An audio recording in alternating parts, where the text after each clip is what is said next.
Perkenalkan, nama saya Christian dari kelompok 3. Di sini saya ingin menjawab pertanyaan Hafid mengenai apakah kita perlu mencantumkan foto pada CV kita. Dari beberapa sumber yang saya baca, yaitu pada situs forbes.com, di situ para karir expert menjelaskan bahwa sebenarnya kita tidak perlu mencantumkan foto kita pada CV karena akan memicu diskriminasi seperti suku, ras, agama, bahkan gender dari si pelamar.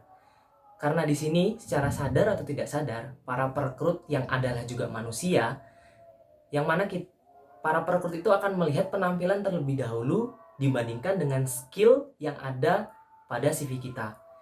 Jadi untuk bisa menghilangkan tindakan yang tidak profesional tersebut, maka tidak dianjurkan untuk meletakkan foto pada CV kita.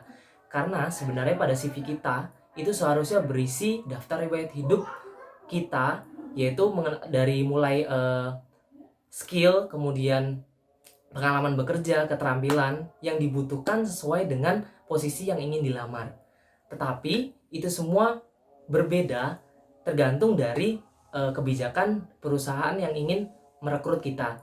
Dan juga tentu saja akan berbeda jika kita ingin melamar pada posisi seperti customer service, kemudian model ataupun artis, yang mana membutuhkan penampilan yang sangat bagus jika ingin masuk ke dalam pekerjaan tersebut. Dan juga adanya foto pada CV ketika kita melamar menjadi model ataupun artis itu akan memudahkan para perekrut untuk bisa menyeleksi CV mana saja yang sesuai dengan pekerjaannya. Terima kasih.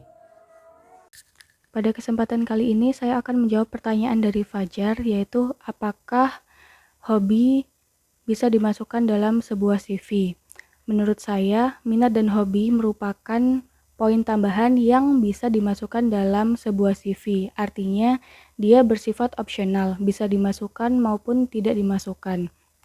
Hobi dan minat menunjukkan karakter dari sang pelamar kerja, sehingga pihak HRD akan menilai poin tersebut sebagai penilaian yang subjektif.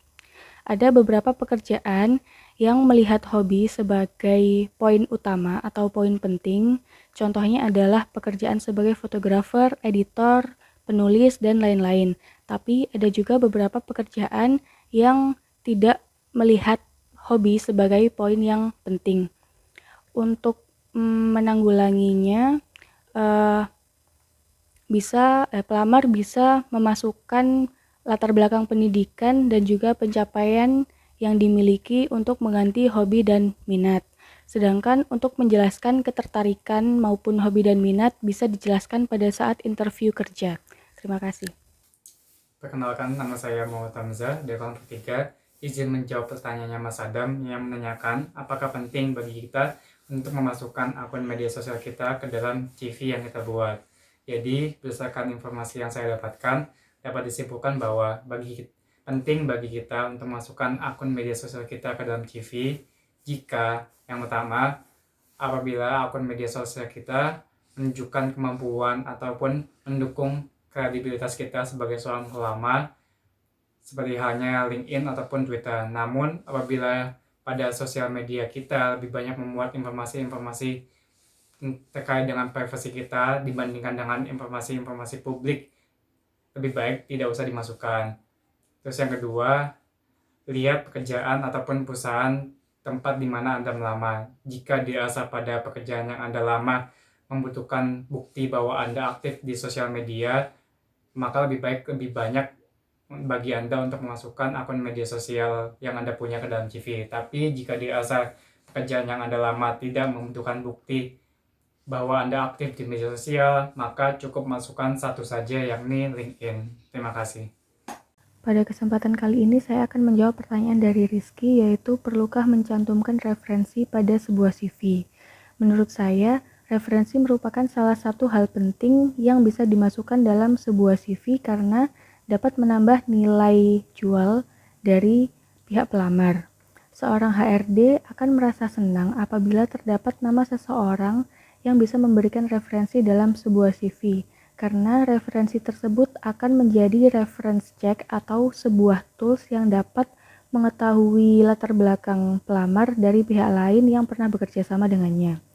Namun, seperti yang kita ketahui, masih banyak CV yang tidak terdapat referensi di dalamnya, karena referensi ini merupakan salah satu hal yang perlu diperhatikan.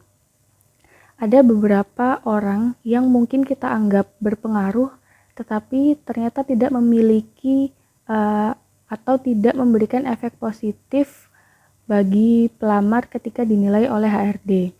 Nah, ada beberapa pihak yang dapat dimasukkan dalam referensi, seperti atasan yang pernah bekerja sama dengan kita, atau klien yang pernah bekerja sama, maupun pejabat tinggi yang memberikan rekomendasi kita untuk pihak lainnya. Terima kasih. Menjawab pertanyaan dari Iqbal, is it okay kalau kita punya style sendiri dalam penulisan CV kita? Nah, seperti kita tahu bahwa CV ada yang formal dan kreatif, dan penggunaan CV itu tergantung dari job yang kita apply. Apabila job yang kita apply membutuhkan kreativitas, maka kita menggunakan CV kreatif untuk menunjukkan sisi kreatif dari diri kita. Tetapi jika job yang kita apply membutuhkan formalitas, maka kita menggunakan CV formal yang menunjang job tersebut.